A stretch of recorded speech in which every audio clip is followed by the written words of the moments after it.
Većina ljudi ovu biljku vidi samo kao dosadni korov.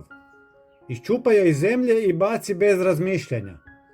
Ono što ne znaju je da se upravo ta biljka stoljećima koristila kao hrana, a danas raste gotovo posvuda potpuno besplatno.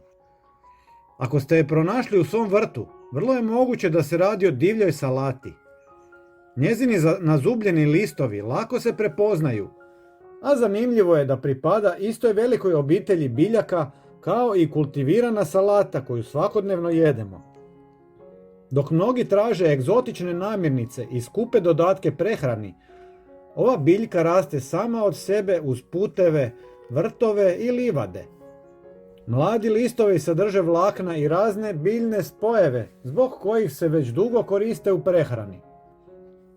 Danas ću vam pokazati jedan vrlo jednostavan način pripreme.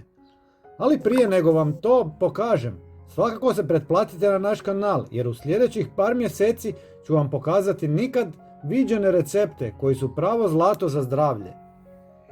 Najprije uberite nekoliko mladih listova. Birajte one manje i nježnije, jer su stariji listovi znatno gorči. Nakon branja dobro ih operite pod mlazom vode. Sada ih narežite na manje komade i stavite u veću zdjelu. Mnogi ljudi odustanu od divlje salate nakon prvog zalogaja, jer ih iznenadi njezina prirodna gorčina.